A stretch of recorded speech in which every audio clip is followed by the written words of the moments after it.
PAS Aceh.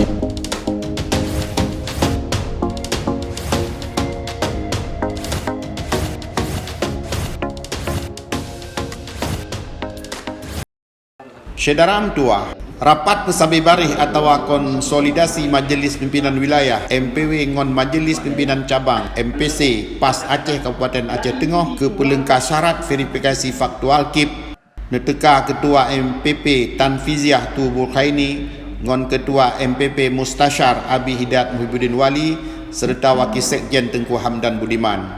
MPW MPC PAS Aceh Kabupaten Aceh Tengah neken siap memenangkan PAS Aceh. Assalamualaikum warahmatullahi wabarakatuh. Kami segenap perwakilan MPW MPC Kabupaten Aceh Tengah mendukung Partai PAS. Partai PAS jaya. Partai PAS insyaallah jaya. Partai PAS insyaallah jaya. Jaya. Jaya. Allahu Akbar. Allahu Akbar. Gepeteli Hamdan Budiman Arot Nanggro Antara Takengon Aceh Tengah.